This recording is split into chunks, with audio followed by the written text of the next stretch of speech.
masadirut tafsir itu dua, sumber tafsir itu dua, riwayah dengan uh, tafsir riwayah dengan tafsir diroyah ya, atau tafsir bil manqul dengan bil maqul. Tetapi Ignaz Goldziher misalnya dalam madzhabut tafsir, madzhabut tafsir ya, betul madzhabut tafsir atau the schools of Quranic interpretation gitu ya. Itu memberikan perspektif baru, tetapi bercampur di sana ya, tergantung kepada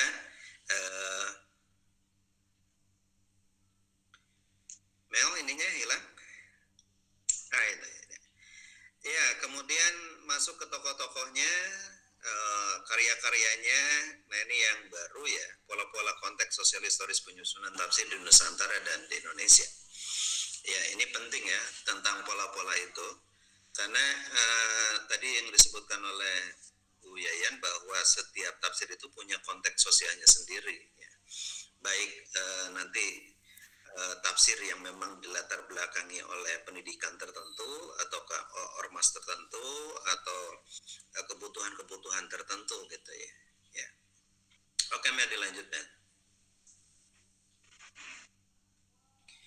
Iya, kemudian perkembangan orientasi tafsir berdasarkan konteks sosial historis ya.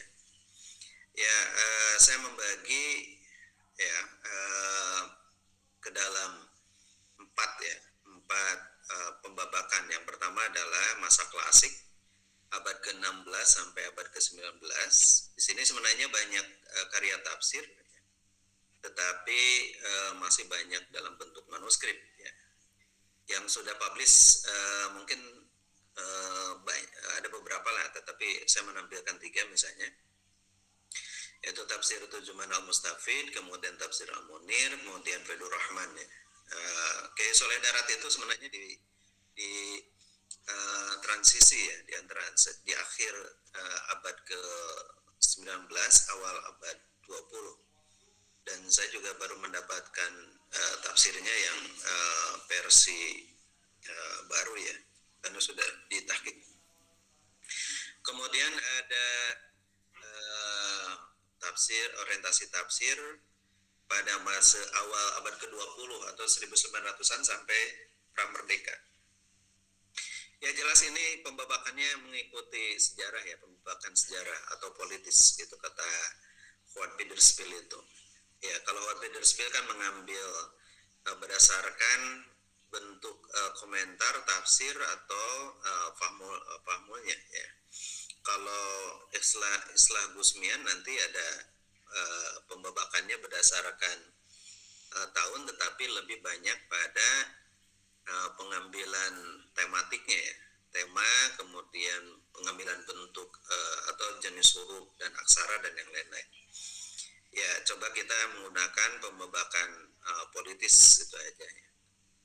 Nah 1900 sampai prakemerdekaan ada tafsir Mahmud Yunus, walaupun kemudian dicetaknya tahun 1957 ya, tetapi ini sudah mulai ditulis tahun 1930-an. Sama dengan tafsir Al-Furqan Hasan ya, kemudian juga saya ingin memasukkan beberapa tafsir yang ditulis dalam bahasa lokal dan berhuruf Arab Jawi ya, pada saat ini. Kemudian yang ketiga adalah fase kedua abad ke-20, 1945 sampai tahun 2000. Banyak karya di sini, baik yang hanya satu surat maupun sebagian juz dari Al-Quran atau hanya juz-juz tertentu ya. Tafsir Al-Fatihah memang paling banyak, kemudian tafsir juz amma paling banyak. Beberapa karya yang sempat dicoba diinventarisir di sini adalah tafsir Al-Bayan dan tafsir An-Nur, kemudian tafsir Al-Azhar, tafsir dari Pak Quraish Shihab di akhir penghujung abad ke-19, kemudian beberapa tafsir berbahasa lokal tetapi berhuruf Latin. Ada paradigma yang berbeda ya, yang berbeda dari pembabakan yang ketiga dan keempat ini. Kemudian orientasi tafsir pada masa reformasi sampai sekarang ya, itu kontemporer. Di sini luar biasa tafsir Maudhu'i itu mencapai sampai 64% dari sejumlah tafsir yang lahir pada masa 2000 sampai 2020 ya, 64%. Nanti ada tabulasinya ya. Oke, kemudian kalau yang nomor 2 ini lebih pada berbasis konteks sosiohistoris, maka pembabakan yang ketiga orientasinya lebih didasarkan pada konteks metodologi tafsir. Mel ke atas, Mel. Ya, di sini metode tafsir yang paling populer. Oh, salah. Ke bawah maksudnya. Ya, dua ya, tahlili, ismali, kemudian yang kedua tafsir maudhu'i, dan yang terakhir yang paling kontemporer itu adalah metode tafsir maqasidi. Ya, tafsir maqasidi. UIN Jogja itu sudah memasukkan tafsir maudhu'i malah tidak masuk di UIN Jogja ya. Tafsir yang masuk ada tafsir maqasidi, tapi kita masukkan nanti ya. Jadi di nomor 3 itu ada tafsir tahlili dan ijmali, kemudian tafsir maudhu'i dan tafsir maqasidi. Kemudian yang keempat, perkembangan orientasi tafsir berdasarkan konteks penyusun dan pembaca tafsir ya. Ada tafsir yang individual, fardi, ada tafsir jama'i yang berkelompok, kemudian ada tafsir berbasis keilmuan ilmiah. Ini banyaknya adalah dalam bentuk disertasi, tesis dan skripsi. Nanti ada algoritmanya ya dari yang tulis oleh saya lupa, yang sedang lagi studi di Jerman sekarang. Kemudian ada tafsir untuk konsumsi umum. Ya, kalau tafsir akademisi itu kan untuk kebutuhan birokrasi, penyelesaian akademis. Kadang-kadang pembacanya tidak diperhitungkan, tetapi nomor 4 ini ya tafsir untuk konsumsi umum. Itu banyak buklet ya, tafsir-tafsir yang memang diperuntukkan untuk konsumsi para jamaah, terutama majelis taklim. Nomor 5, perkembangan orientasi tafsir berdasarkan konteks isu-isu kontemporer ya. Ada tafsir ideologis, ini tafsir ideologi keagamaan, tafsir Ahmadiyah, kemudian tafsir Sunni, ya tafsir Syiah gitu ya. Ya sudah mulai masuk. Ini kalau kata Nadir Shah Hussein itu adalah minal aqaliyat gitu ya, terutama dari kalangan-kalangan minoritas. Jadi tafsir yang ideologis itu justru dari kalangan yang bukan yang mainstream ya. Kalau yang mainstream kan tadi udah dibahas di atas ya, dari kalangan Syiah gitu ya, kemudian Ahmadiyah, sebagian ada Darul Islam gitu ya. Ini ya, walaupun kita tetap memasukkan ya ideologi keagamaan, ideologi ormas ya, tafsir-tafsir yang berkembang di kalangan Persis, kalangan Muhammadiyah, di kalangan NU, di kalangan Al-Asliyah, kalangan PUI dan yang lain-lain, itu punya coraknya masing-masing. Nanti ada kaitannya dengan kategori tafsir fardi, tetapi dia berorientasi pada nilai-nilai jamaah gitu ya. Gitu. Makanya menjadi ideologi keagamaan, bukan ideologi agama ya, tapi ideologi keagamaan. Kemudian sejumlah tafsir lahir juga karena konteks sosial budaya, terutama konteks pembangunan ya, terutama dalam tafsir-tafsir maudhu'i gitu ya. Walaupun tafsir maudhu'i itu dianggap sebagai tafsir akademis yang tidak tersambung kepada konteks pembacanya karena sulit ya gitu. Kemudian isu yang terakhir adalah isu kesetaraan gender dalam tafsir Indonesia. Nanti mudah-mudahan ada yang mengangkat itu. Terakhir, pemetaan yang saya coba tawarkan adalah perkembangan orientasi tafsir berdasarkan konteks media penyampai gagasan tafsir. Ya, ada politik bahasa dan aksara dalam tafsir Indonesia. Ya. Kemudian yang kedua, tafsir konvensional, penulisan tafsir bermediakan media konvensional, masih kertas ya, stensilan dengan berbagai variasinya. Ada yang kemarin saya juga dapat misalnya surahan dari pesantren-pesantren yang ada di Jawa Barat, kemudian sebagian dari Jawa. Dan fenomena yang terakhir adalah tafsir digital atau mungkin juga istilahnya adalah digitalisasi tafsir, yakni penulisan tafsir bermediakan media digital. Ya kalau sudah ada di digital itu kan lihat aja kayak Wikipedia, tafsirnya pakai link ya, bisa satu term lari ke term yang lain, bisa lari dari satu halaman ke halaman yang lain, sangat tergantung pada linknya, sehingga kemudian tidak lagi berurutan membaca itu, tetapi bisa nanti sangat tergantung pada hyperlinknya gitu. Kemudian juga banyak pembelajaran tafsir atau tafsir yang memang secara responsif ya, itu disampaikan oleh para ustadz, pada kiai, itu karena di media sosial media, dan itu terkadang bersifat impromptu, itu spontan, tetapi juga kadang-kadang berbasis metodologi tertentu ya. Yang menarik itu justru yang impromptunya ya, yang langsung gitu ya, yang langsung, karena itu menunjukkan kadar kualitas keilmuan, kemudian orientasi dari keilmuan mereka, apakah misalnya di fikih atau di hadis atau di tasawuf atau di sosial politik dan yang lain-lain ya. Kan sekarang lagi banyak yang menggugat tentang spesialisasi tafsir mufasir, bahwa setiap orang bisa jadi mufasir ya, kalau dia punya kadar atau dan akses pada Al-Quran dan kitab-kitab tafsir, walaupun kemudian banyak juga yang langsung terjun bebas memaknai Al-Quran, membaca Al-Quran, kemudian buka terjemahnya, kemudian mereka langsung terjun bebas memahami Al-Quran berdasarkan pemahaman dia terhadap terjemah Al-Quran, betul ya? Ya, katanya setiap orang bisa menjadi mufasir, tapi kata para dokter tidak semua orang bisa jadi dokter gitu. Itu egoisme keilmuan gitu ya. Itu saja yang saya sampaikan, mudah-mudahan ya eksplorasi dari tadi pagi, istihadi ini malah berdasarkan pengalaman-pengalaman, kemudian karena Anda sudah belajar tentang sejarah tafsir di Indonesia ya, mungkin di Nusantara juga ya, bagi yang sudah pernah mengambil mata kuliah sejarah tafsir di Nusantara, selain di Indonesia ada di Malaysia, Brunei, Thailand, Filipina, kemudian di Singapura dan yang lain-lain, itu bisa mendukung ya, bisa mendukung untuk itu.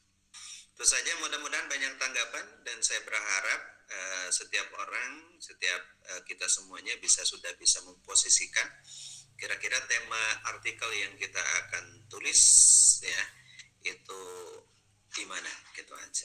Ya, itu saja dulu. Terima kasih. Assalamualaikum warahmatullahi wabarakatuh. Waalaikumsalam. Waalaikumsalam warahmatullahi wabarakatuh. Terima kasih Pak Dokter untuk mungkin lebih efisiensinya lagi. Mangga rekan-rekan sekalian ketika ada yang mau ditanyakan.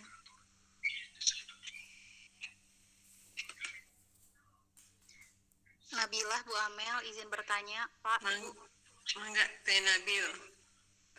Saya ingin bertanya, Pak, apakah tafsir Muqaron secara orientasi ini apakah termasuk kepada metode, apakah termasuk perkembangan tafsir secara metodologi tafsir, atau termasuk ke orientasi yang berdasarkan penyusun dan pembaca tafsir, Pak?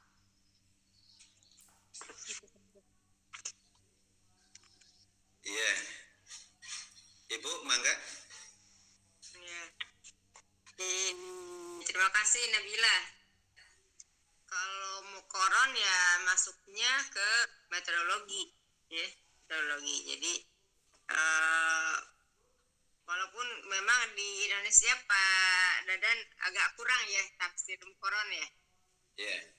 Kebanyakan tafsirnya tahlili atau ijmali ya. Bahkan yang berkembang kata Pak Dadan maqasidi atau maudu'i, yang berkembang Muqaron kurang. Karena Muqaron itu kalau di Indonesia kayaknya kesannya ke Muqaronatul Madzahib gitu ya, fikih gitu, bukan ke tafsir gitu. Walaupun di penulis-penulis tafsir itu seringkali menggunakan literatur yang tidak sedikit ya mengutip beberapa tafsir, beberapa mufasir. Itu saya kira itu Nabila. Jadi kalau muqaron masuknya kepada metodologi tafsir ya, bukan kepada orientasi. Ya. Kalau saya mungkin menambahkan ya Pak Dadan tadi, karena ini Pak Dadan menjelaskan dari RPS-nya. Di pertama umpamanya studi tentang tafsir ya. Studi tentang tafsir tadi sudah dijelaskan apa aspek ontologisnya, apa sih tafsir apa al-mustafid itu. Nah, itu dikupas tuntas tentang apanya ya. Kemudian yang kedua dijelaskan juga tafsir itu dari segi epistemologisnya. Maksudnya itu berarti dari segi bagaimana prosedur menjelaskan ayat Al-Quran ya, apakah berdasarkan metode tahlili, ijmali, ya muqaron atau maqasidi atau maudu'i dari segi epistemologi. Tetapi tidak kalah pentingnya mengenai yang sangat jarang ini yang dilakukan oleh kita, justru tafsir itu hidup ya karena ada pembacanya. Jadi kita masih membaca tafsir umpamanya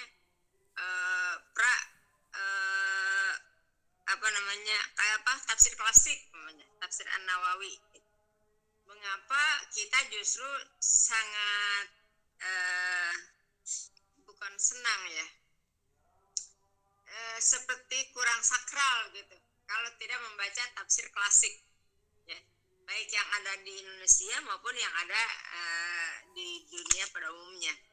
Mengapa kita masih mengutip tafsir Ibnu Jarir atau Bari? Mengapa kita masih mengutip tafsir abad ke-19 namanya ya, Said Kutub namanya ya, gitu. Atau kita jadi sepertinya sakral kalau kita membahas tafsir atau penafsiran Al-Quran dengan mengutip tafsir-tafsir klasik. Gitu. Bahkan kalau kita mengutip tafsir-tafsir yang kontemporer kayaknya kurang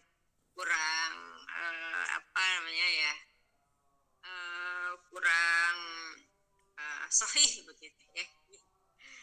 Nah ini jadi berarti nanti dilihat juga bagaimana koleksi ya kita baik sebagai peminat studi tafsir maupun juga kalangan masyarakat. Kemarin itu ada ya hasil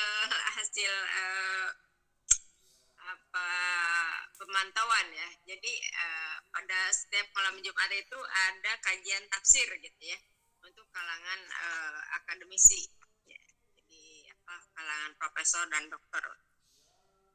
Biasanya itu pengajarnya dari berbagai kampus ahli tafsir, umpamanya dari Ciputat, ya, dari Jogja, gitu, termasuk dari Bandung. Nah kemarin itu ada kajian tafsir surat An-Nisa ayat 1 sampai 6 yang berbeda dengan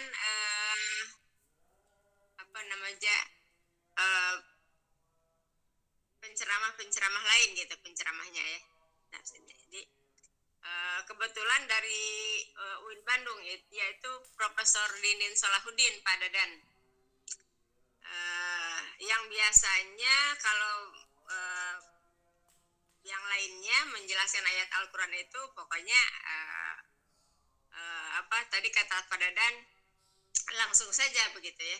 Walaupun dia bukan mufasir tetapi dia seolah-olah berhak menafsirkan Al-Quran gitu, ya. Ada yang dari latar belakang filsafat, ada yang dari latar belakang dari tasawuf ya. Kemudian Kang Didin juga bukan latar belakang mufasir, tapi dia adalah latar belakang ilmu dakwah ya, komunikasi. Tetapi dia kemudian Kang Didin itu membawakan surat An-Nisa, dia tidak langsung menafsirkan sendiri gitu. Tetapi dia membawakan tafsir Asy'ari ya, Pak. Itu ya, ada tafsir Asy'ari ya. Langsung dengan bahasa Arabnya gitu. Asli begitu penuturannya. Kemudian dia membahas tafsir itu. Nah, si Mustami itu kayaknya merasa pas begitu. Kalau belajar tafsir Al-Quran itu melalui kitab tafsir, gitu. Langsung ya bahasa Arabnya. Nah, ini sepertinya juga di studi perkembangan penafsiran di Indonesia itu harus ada kajian tentang bagaimana si Mustami ya, atau apa di sini sih kalau disebut kajian-kajian tafsir itu memberikan proyeksi kepada studi tafsir untuk hal-hal yang sifatnya bukan hanya akademis, tetapi tadi adalah bagaimana kajian tafsir itu menjadi konsumsi ya, gitu. Jadi bukan hanya untuk kepentingan akademisi saja. Jadi diproyeksikan kajian tafsir itu dilihat dari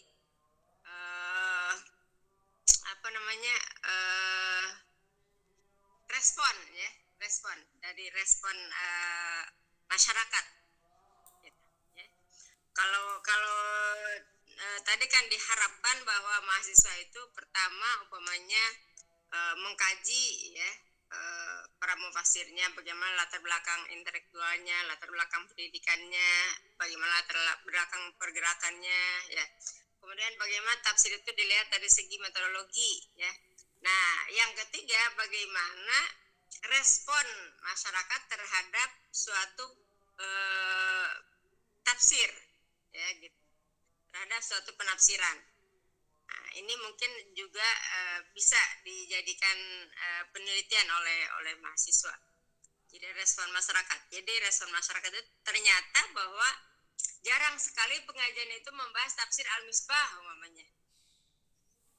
Tafsir Al-Azhar, tafsir An-Nur, tapi justru di masyarakat itu apalagi umpamanya bukan hanya masyarakat umum, masyarakat pesantren saja masih melakukan umpamanya sorogan tafsir Jalalain.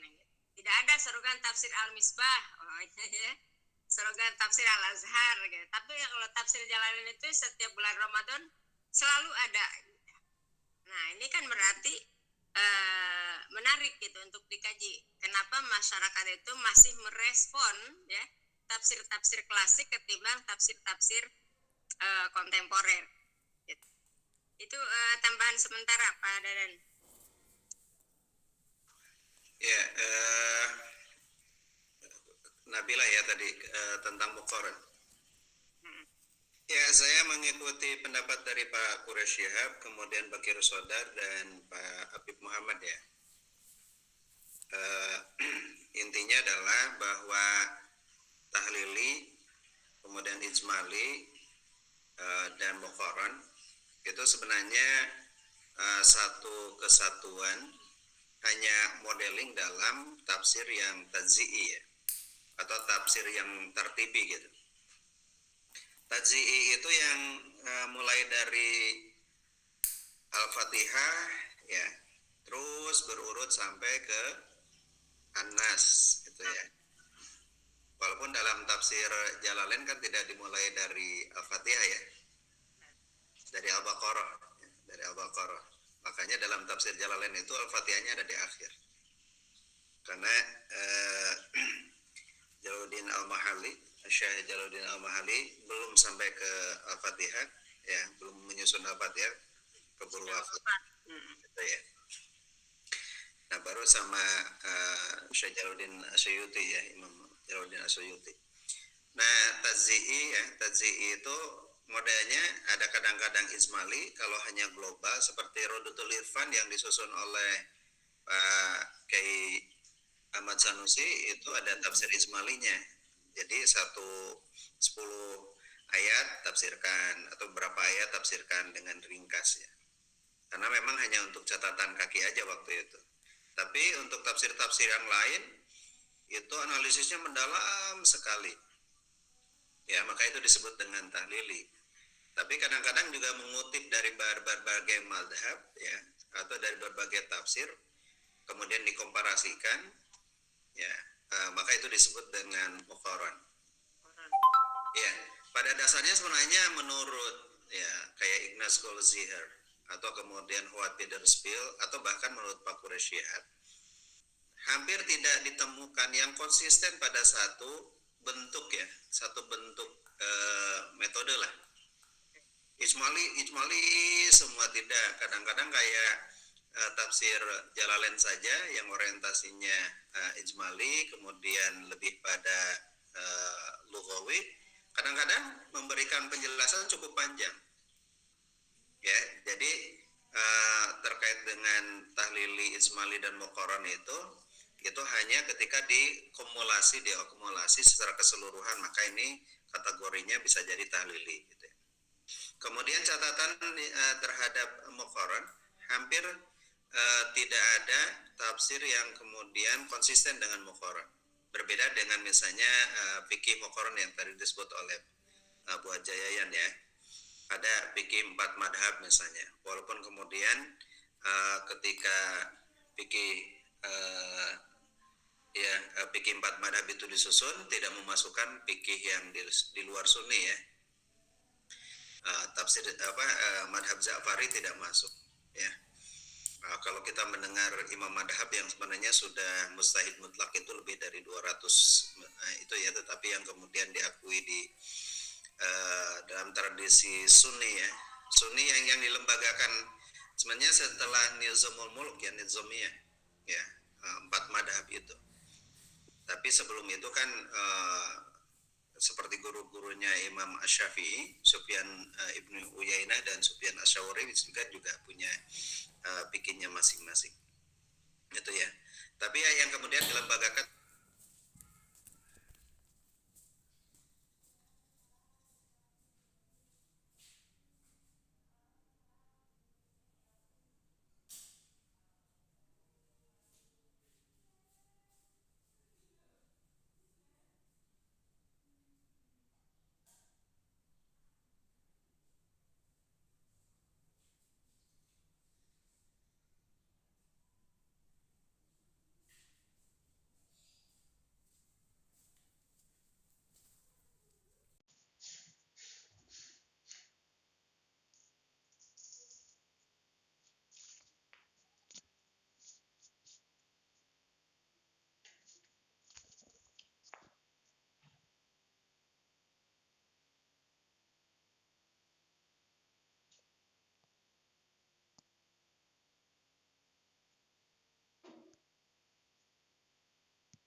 Al-Quran atau Fatihah gitu ya. Imam Asy-Syafi'i menyebutkan bahwa itu tidak sampai. Ya, tetapi tidak membid'ahkan. Ya, yang menyebutkan itu kan Ahmad bin Hambal atau Hanabilah ya. Tapi dipraktekkan di Indonesia ya kalangan Nahdien dibalik gitu. Sementara yang mereka mengakui sebagai pengikut Ahmad bin Hambal ya, Hanabilah, atau ke bawahnya adalah Taimiyah dan Ibnu Katsir misalnya ya, itu bahkan kemudian menganggap bahwa pahala membaca menghadiahkan pahala membaca Al-Quran tidak sampai, yaitu kan anomali dalam bermadhab di Indonesia gitu ya. Oke, kita seringkali menganggap bahwa kitab-kitab tafsir itu betapa hidup, misalnya masa klasik ya, yang tadi disebutkan beberapa contohnya Ibnu Katsir, kemudian Ibnu Jarir At-Tabari, tafsir Al-Qurtubi gitu ya. Tapi menurut penelitian dari beberapa peneliti dari Eropa ya, seperti Jonathan Fink, kemudian uh, Juan Peterspiel juga mengatakan Ibnu Katsir itu baru rame itu di akhir abad ke-8, di akhir abad ke-19 setelah dicetak. Baru ketemu manuskripnya di akhir abad ke-19, baru rame itu Ibnu Katsir di dunia, terutama di Mesir, kemudian nanti dibawa oleh orang-orang yang keluar dari Azhar, ya Al-Azhar, Ajhari, ya, dan sebagian juga dibawa oleh mereka yang alumni Haramain, ya, baru masuk ke Indonesia itu ya. Ramai di Indonesia tahun 70-an 80-an Ibnu Katsir itu, ya. Kalau saya kutub ya di abad 18 tahun 80-an tahun 90-an ya, saya kutub gitu ya. Jadi makanya tradisi kajian tafsir di dunia Islam termasuk di Indonesia agak belakangan gitu. Agak belakangan. Satu, dikalahkan dengan tradisi pengkajian fikih dan tasawuf, sementara tafsir yang berjilid-jilid itu juga mungkin punya keengganan tersendiri untuk menyelesaikan membaca kitab tafsir seperti itu ya. Gitu. Tafsirnya Syekh Izzuddin Izzuddin Abdul Salam ya, yang Sajaratul Ma'arif itu kan baru rame kesininya, padahal itu merupakan salah satu murid, betul ya, Izzuddin Abdul Salam itu penerus dari Tarekat Saziliyah gitu ya, tahun 1200-an gitu ya, baru kemudian ketemu manuskripnya baru ramai sekarang kan gitu ya. Tafsir Al-Farra misalnya juga baru abad-abad 20 ya ketemu kitab-kitab tafsir itu gitu ya. Jadi di dunia Islam saja kajian tafsir itu belakangan, apalagi di Indonesia gitu ya. Nah, salah satunya yang kemudian memang penting bagi kita, kenapa tafsir perlu dicatat, maksud saya kenapa tafsir Jalalain itu menjadi penting ya, dalam dunia pesantren, terutama di kalangan nahdiyin ya, karena memang itu menjadi kurikulum yang digariskan oleh Hadratus Syekh Asy'ari ya, dan menjadi kurikulum kan di pesantren. Kalau kalangan Muhammadiyah dengan Persis kan tidak itu. Pilihannya nanti lebih Al-Marogi misalnya, atau Ibnu Katsir gitu ya. Ibnu Katsir terutama karena Ibnu Katsir itu muridnya dari Ibnu Taimiyah gitu ya, yang berbeda dengan Az-Zahabi teologinya gitu ya. Ya salah satu memang tidak diterimanya Ibnu Katsir itu di kalangan Nahdiyin karena label murid dari Ibnu Taimiyah gitu ya. Ibnu Taimiyah, walau dulu kalau menyebut Ibnu Taimiyah pasti sudah dicap Mujasimah gitu ya, tapi sekarang sudah banyak juga ya, seperti beberapa ribat itu mengkaji tentang Madarijus Syalikin atau kemudian Majmu' Fatawa dari Ibnu Taimiyah tentang konsep tasawuf dari Ibnu Taimiyah ya, atau Madarijus Syalikin itu konsep tasawufnya dari Ibnu Qayyim Az-Zawziyah ya, Az-Zawziyah.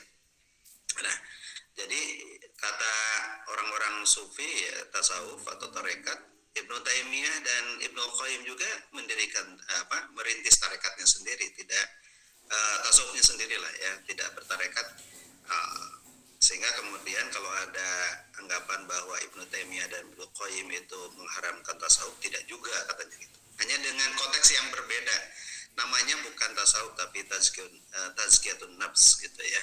Gitu. Ya itu boleh didiskusikan nantilah ya.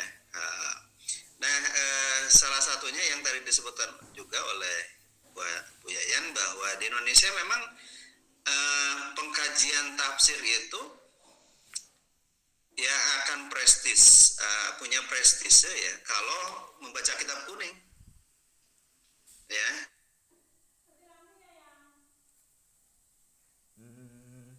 Iya.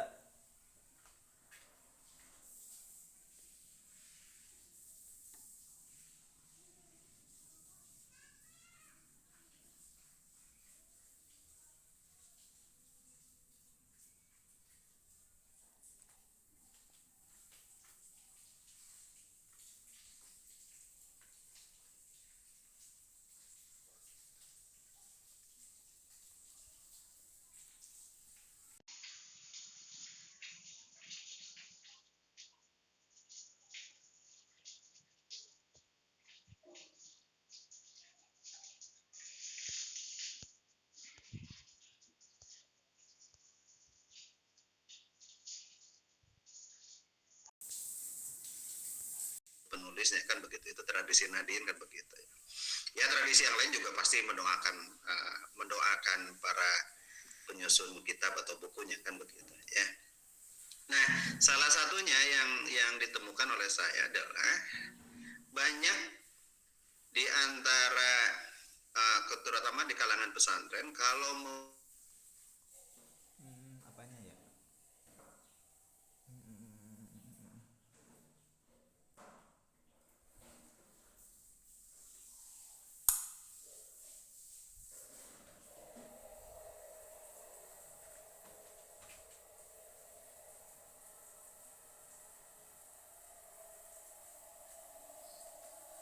Oh, itu kayaknya itu bermasalah.